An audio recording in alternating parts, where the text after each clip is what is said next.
প্যারি commune 1871 সালের 18 March থেকে 28 মে স্থায়ী ছিল মোট 72 দিন। এটি ছিল শ্রমিক শ্রেণীর প্রথম রাষ্ট্র। তারপরে এটি ব্যর্থ হয়েছিল। কারণ ইংরেজ লিখেছেন, বিপ্লবকে শহরের শ্রমিকদের মিত্র গ্রামাঞ্চলের কৃষকদের মধ্যে বিস্তৃত করতে না পারা। ছাত্রগণ অভ্যুত্থানের অন্যতম নেতা মাহফুজ আলমও তার ফেসবুক পোস্টে লিখেছেন, অভ্যুত্থান শহর থেকে গ্রামাঞ্চলে বিস্তৃত হয়নি। প্যারি কমিউন যেসব কারণে ব্যর্থ হয়েছিল সেগুলো হচ্ছে, কমিউন ছিল মূলত শ্রমিক ও সাধারণ মানুষদের নেতৃত্বাধীন, যাদের অনেকে প্রশাসনিক ও সামরিক নেতৃত্বে অনভিজ্ঞ ছিলেন। বিপ্লবীদের একটি অংশ ছিল উদারপন্থী ও আরেকটি ছিল রেডিক্যাল।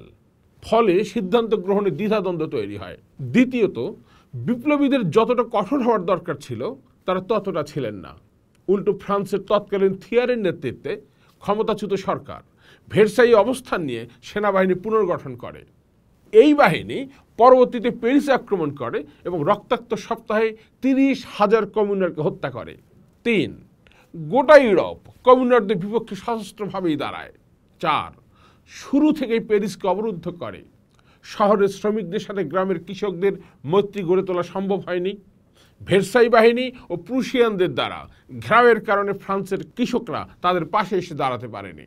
এছাড়াও কমিউন ছিল পৃথিবীর প্রথম সমাজতান্ত্রিক বিপ্লবের অভিজ্ঞতা। সমাজ তখনও পুরোপুরি প্রস্তুত ছিল না। মার্কসের ভাষায় অপরিণত প্রলেতারীয় বিপ্লব। ফ্রেডারিক এঙ্গেলস ও কার্ল মার্কস প্যারি কমিউনের ব্যর্থতার মূলত দুটি কারণ লিখেছেন। একটি, শহরের শ্রমিকদের সাথে গ্রামের কৃষকদের মৈত্রী গড়ে তুলতে না পারা এবং বিপ্লবীদের আরও কঠোর হতে না পারা। অন্যদিকে লেনিনদের বলশেভিক পার্টি অভ্যুত্থানের মাধ্যমে বিপ্লবের পর শহর থেকে গ্রামাঞ্চলে বিস্তৃত করতে পেরেছিলেন। অথচ 12টি দেশের সহযোগিতায় বড় কৃষকরা বিপ্লবকে সশস্ত্রভাবে প্রতিরোধ করেছিল। তবু লেনিনরা পেরেছিলেন। কেন পেরেছিলেন? 24-এর ছাত্রগণ অভ্যুত্থান, পরবর্তীতে প্যারি কমিউন ও অক্টোবর বিপ্লবের মতো একটি বিরোধী শর্তও তাদের ছিল না। সামরিক বাহিনী বিপক্ষে নেই, আন্তর্জাতিক সহায়তাও কম নেই।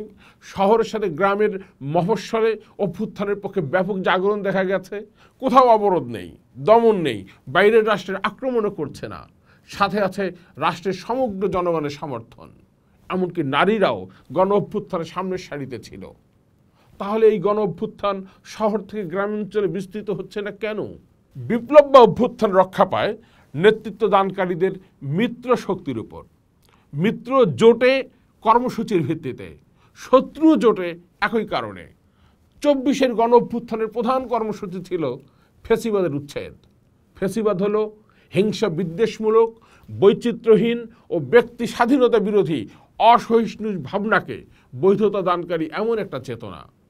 এই চেতনার পক্ষে সম্মতি আদায় করা হয় সংখ্যাগরিষ্ঠের সাথে সন্ত্রাসের মিশেল ঘটিয়ে। মব কালচার যার আরেক নাম।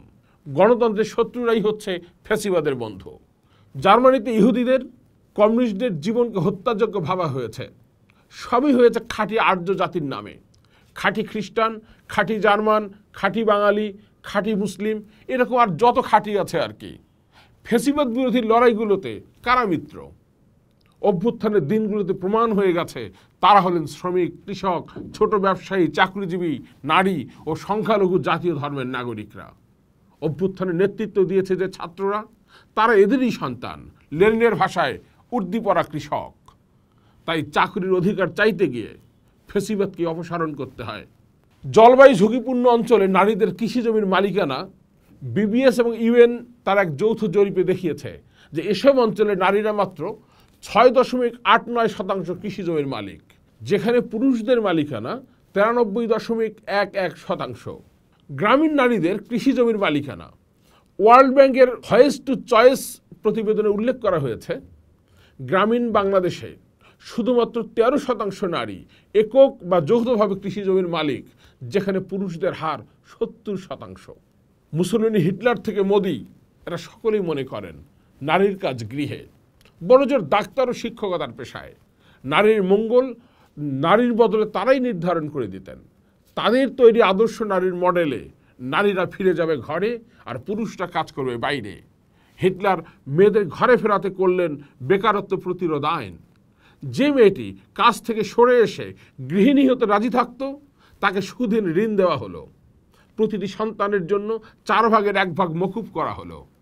নারী পুরুষের বিয়ের বয়স কমানো হলো। ইতালিতে মুসোলিনি চার্চের সাথে হাত মিলিয়ে বিবাহ বিচ্ছেদ নিষিদ্ধ করলেন। বাংলাদেশের নারীদের জন্য গণ অভ্যুত্থানের পার্টির কর্মসূচি কই? 16 মের এত বড় নারী সমাবেশের খবর সবগুলো পত্রিকায় চেপে গেল। 1886 সালের 8 ঘন্টা কাজের দাবিতে শ্রমিকরা জীবন দিয়েছেন। সেই থেকে মে দিবস পালিত হয়। শ্রমিকরা যদি বিনোদনের সময় না পায় তাহলে তো তাকে মানুষ হিসেবে স্বীকৃতি দেওয়া হচ্ছে না। 8 ঘন্টা কর্মদিবস গণতান্ত্রিক রাষ্ট্রের একটা ন্যূনতম বৈশিষ্ট্য। আশুলিয়ার যাত্রাবাড়িতে শ্রমিকদের গড়ে তুলতে হয়েছিল প্রতিরোধের স্টালিনগ্রাদ। আর সেখানে গণতান্ত্রিক রাষ্ট্রের নাগরিকের মর্যাদা তারা পাবেন না। পাওনা মজুরি চাইতে হবে তাদের রাস্তায়। সংখ্যালঘু জাতিসমূহের সামাজিক মালিকানা স্বীকৃতি, বন পাহাড়ে তাদের অধিকার, তাদের ভাষা ও সংস্কৃতির বিকাশ ও আত্মনিয়ন্ত্রণের অধিকারের স্বীকৃতি কোথায়? না সংবিধানে, না গণ অভ্যুত্থানকারী শক্তিসমূহের কর্মসূচিতে আছে।